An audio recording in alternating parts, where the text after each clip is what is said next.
કાંઈ દવા બવા લેવી નહીં પડે. એક નિરંતર આત્મ બોલે, સૌ જીવી લાભાર્થી, પ્રેમ જ્યોત પ્રકાશ. બોલો બોલો બોલો બાપ બોલો. કટાઈ ગયેલું ભાન પાછી કાઢો.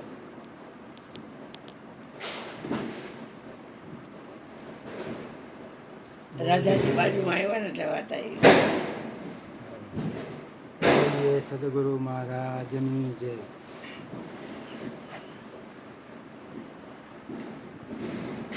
એક સાખીમાં કહેવાનું છે કે સંત સપૂતને તુંબડા, એનો એક જ સ્વભાવ, તારે પણ બોળે નહીં, એનો તાયરા ઉપર ભાવ.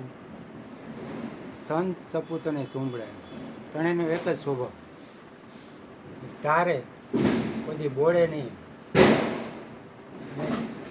એનો દાયરા ઉપર જ ભાવ. સંત હોય ને એના અમુક બધા સાધુના ને એવા લક્ષણો હોય, પોતે તરે ને બીજાને તારે. પછી આવ સહજ હોય, સમાજશીલ હોય, સાધુના લક્ષણો બતાવે. રાગદ્વેષ ન હોય. બાપુ કેટલીક વાર કહે કોઈ હમણાં કોઈનો નારાયણ ડૂબાઈ જાય હૃદયમાં રહેલો એવું વર્તન ન કરે.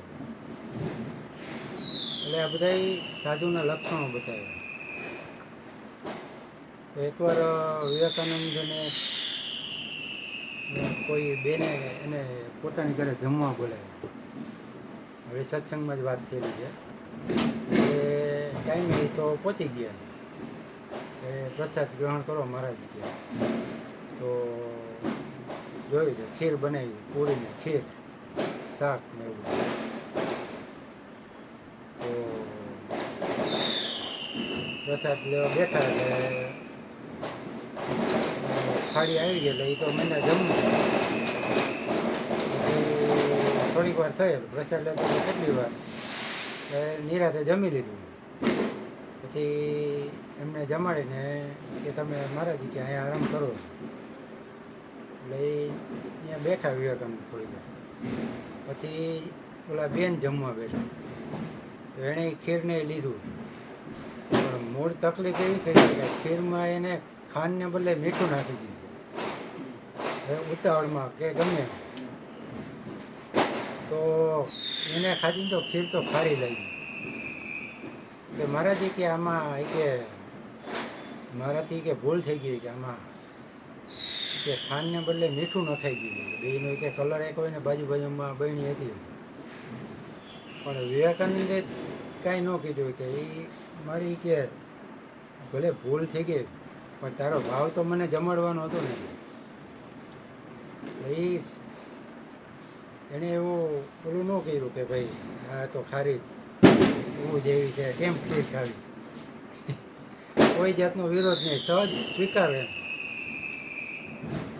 અમારે એકવાર એવું થયું. એ ગુરુજીને મેં એકવાર પ્રસાદ ગ્રહણ કરવાનું કીધું તો કે તું એ કે સત્ય રાખને તો એ કે આવું. તો પણ એ તો શક્ય નથી. તો કીધું આવું તો સારું. તો કે એને સત્સંગ નથી તો એ કે હું જમવા નહીં આવું. કાંઈ વાંધો. પછી થોડોક ટાઈમ થયો ને તો એક દિવસ વહેલી સવારે આવ્યા. એ ભજનમાંથી નીકળ્યા અને વહેલી સવારે આવ્યા. મારું ટિફિન તો કરવાનું હોય, કામે જવાનું. એટલે ટિફિનમાં તેથી બરોબર કારેલાનું શાક કર્યું. અને ગુરુજીને કારેલાનું શાક ન ભાવે. પણ હવે એ બની ગયું હતું તો એ કે ના, એ કે જે હોય એટલે એને એ સ્વીકાર કરી લીધો. ભલે આમ કડવું લાગે, એને ભાવતું નથી, પણ તોય પ્રેમથી જઈમાં કે ના ના કે કડવું નથી, સરસ જ છે. વહેલી સવારે આવ્યા હતા. એટલે તો ગુરુના ગુણ ગાવાની વાત છે. અને સાધુ પુરુષને એવું કાંઈ લક્ષમાં ન હોય. એનું એક આપણે જીવતું જાગતું ઉદાહરણ છે. એ સહજ સ્વીકાર કરી લેવો જે હોય તે. અને સંસારમાં રહીને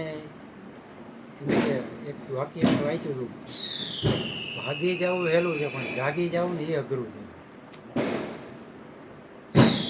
સાધુ થઈ જવું એટલે પતી નથી જતું. સાધુ પહેલાં તો થઈ જ નથી શકતું. બાપુ એમ કહે કે સાધુ થવું એટલે શું એમ? સાધુ કોને કહેવાય?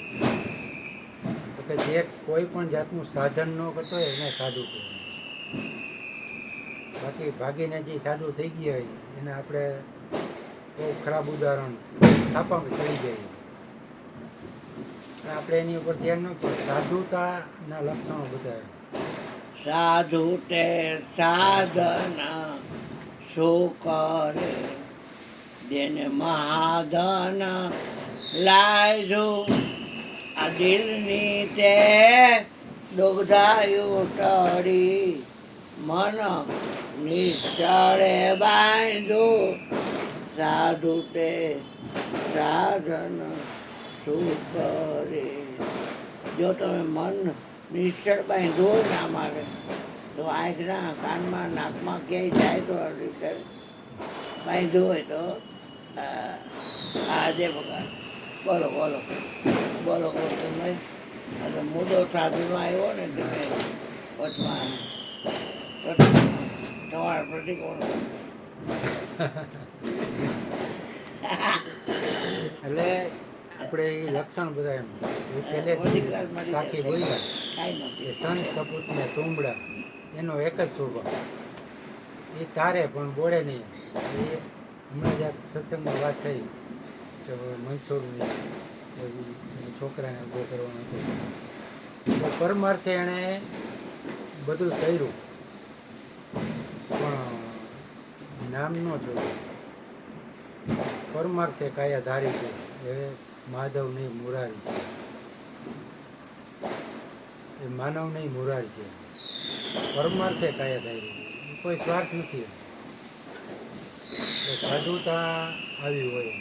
બોલીએ સદગુરુ મહારાજની જય. હાલો હાલો હાલો ગોવિંદ